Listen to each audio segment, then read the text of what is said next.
Today's video is for you if you have taken care of your own retirement and you want to help your children out. Today we are covering 3 different options that you can invest in for your children.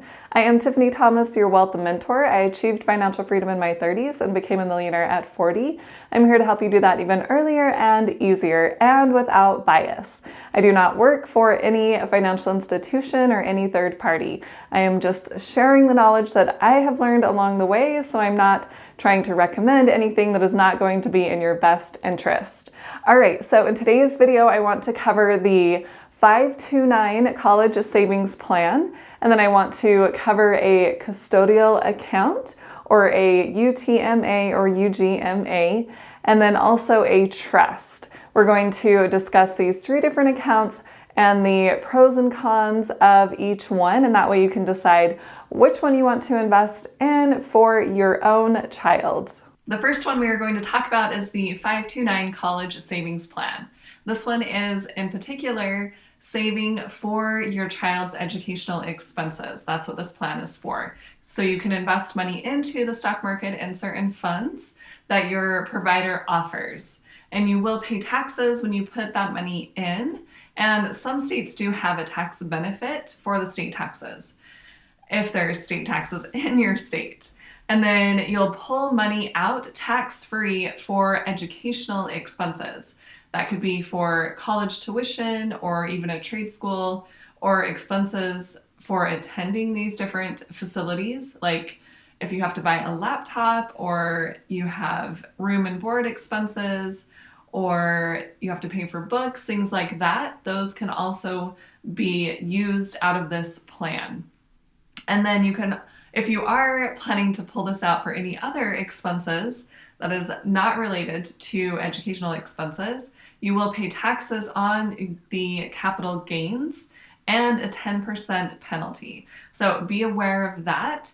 And there are some exemptions. For example, if your child joins the military or becomes disabled or receives a full scholarship, but you'll have to check with your exact plan and see what the terms and conditions are. But those are possible exemptions. And for this 529 plan, the owner is not the same person as the beneficiary.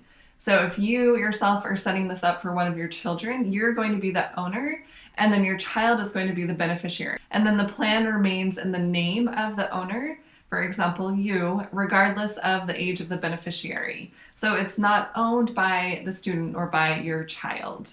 And this one is more favorable for the FAFSA calculation, the financial aid calculation, since the account is actually in the owner's name and not the beneficiary's name.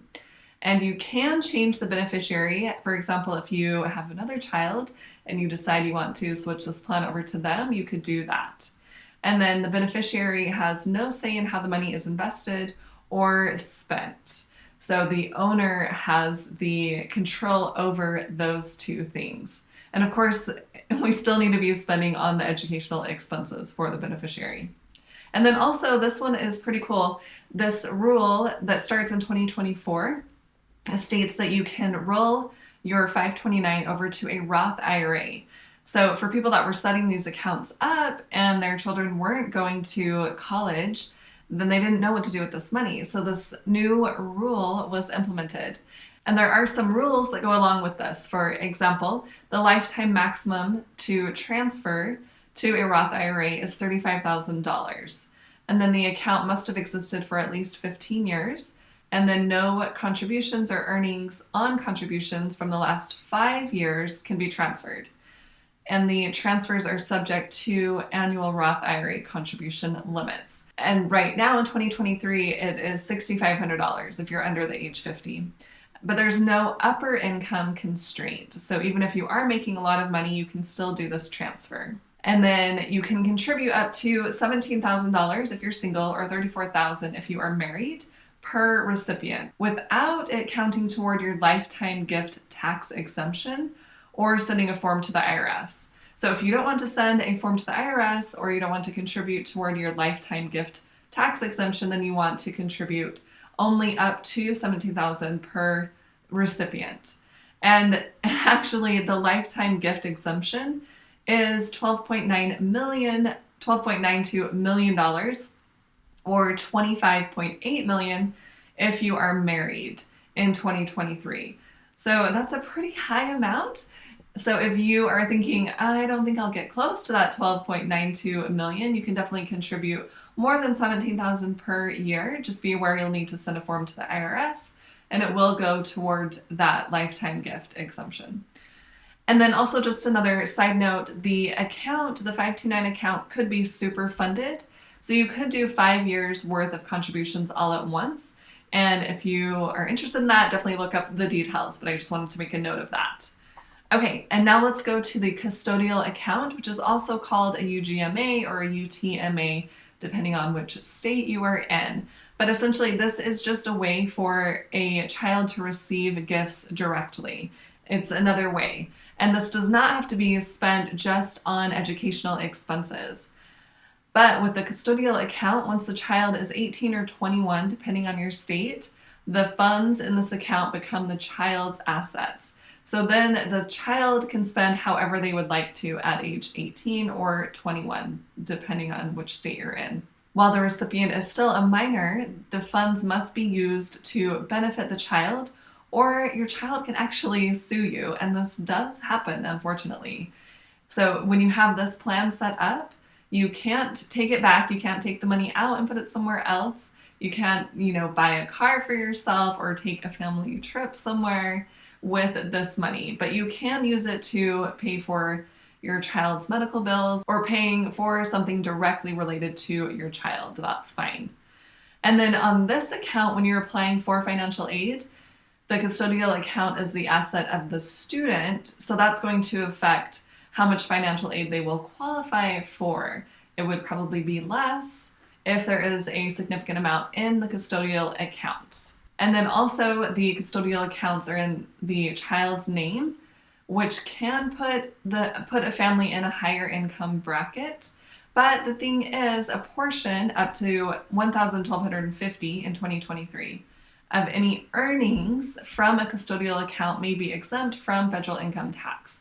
So be aware of that, up to $1,250.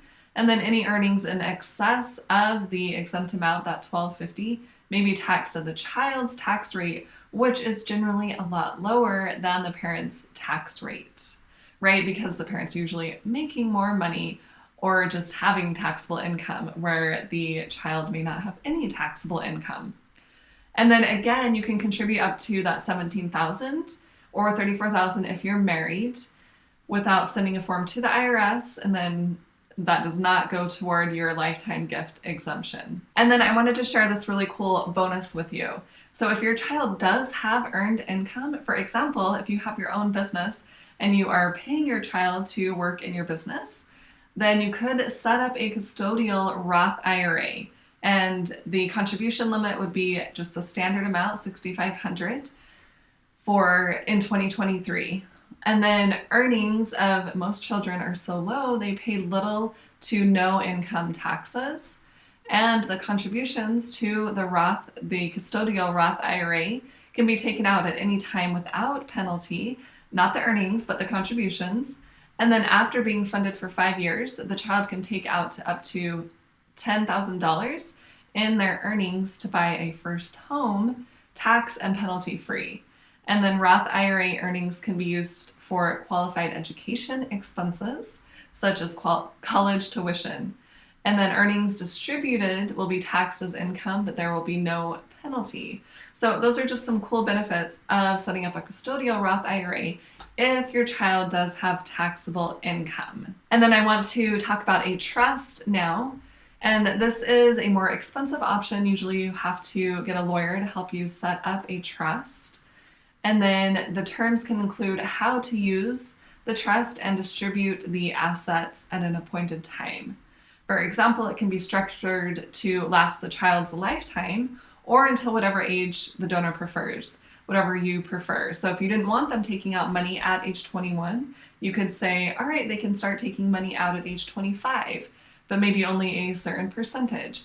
But you can set your own terms with a trust. So that's kind of a nice thing in comparison to just having a custodial account where they automatically get the full amount at age 18 or 21. And then with having it in a trust, it's protected from most creditors in case there is something going on with your child. And then there's also a wide range of investment options within the trust. Whereas with the 529 plan, there's just the select funds that are going to be offered by the provider. And then also with a trust, if parents are going to have high taxes, maybe they have an estate tax, they could use this option to gift their assets to their children. But it is also inflexible once they have it set up. You can't just be changing the terms and conditions all of the time. And you can't withdraw your assets or use the assets inside for different purposes that aren't in the terms of the trust. And then for some accounts, the assets may no longer even belong to you. They become the property of the beneficiaries of the account, of the trust.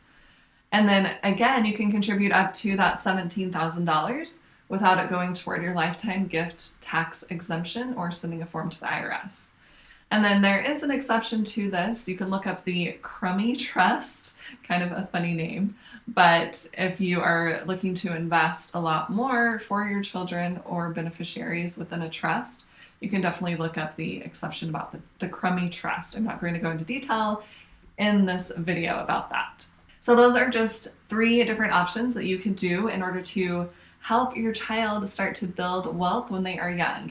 And then I wanted to just share a few questions with you to consider when you are deciding which account to set up. And you can definitely set up more than one of these accounts. But ask yourself, do you think your child will be responsible enough at age 18 or 21 to handle all of the money? Do you need a tax break up front? Do you want to put restrictions on the money that you are gifting? Do you have an estate that you want to gift?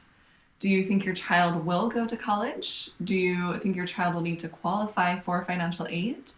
And how much do you want to gift them? So just think about a few different questions and decide how you can best help your child and your own situation, right? We don't know what the future will hold. We don't know what our children are going to do. We can just make our best guess. And honestly, I would try not to stress so much about this that you become paralyzed and you don't do anything. You can at least set up one of these accounts and start contributing, and then you can always change your mind later. And yes, some things may need to be switched around, but at least you got the money invested and it is starting to grow and compound over time. And we can do our best in raising our children to be smart with their finances. Of course, in the end, they are going to make their own decisions, but we can try to help them along the way and offer different ways for them to have a way to pay for college or have a way to have them start their own business, whatever it is that they want to do. And for me personally, I like the idea of having my child be able to work in my business, and that way I could set up a Roth IRA for them and have them contribute to a Roth IRA and start to build their wealth and just teach them how money works, how it compounds over time. And if I do have extra money, I could definitely set up a trust for them. I don't see myself doing the 529 plan just because I don't know if they will go to a trade school or a university or if they will find ways to be educated on their own. So that's just my preference. It doesn't mean you have to be that way as well, because if they are going to choose to go to school, then a 529 plan is a great plan. Comment below and tell me which one you are going to set up for your children. I'm curious to know. All right, hopefully that was helpful and you can decide which account or which accounts you want to set up for each of your own children. And if you do want help getting started in the stock market or deciding which accounts to set up for yourself or even your children, I have a free masterclass where I go over exactly how I can help you invest in the stock market to achieve financial freedom and create that generational wealth. I will leave a link below in the description. You can click on that link and check out the free masterclass. And don't forget to hit the like button and the subscribe button. That will really help my channel out and we can get this content out to more people. Thanks so much for watching. I'll see you in the next video.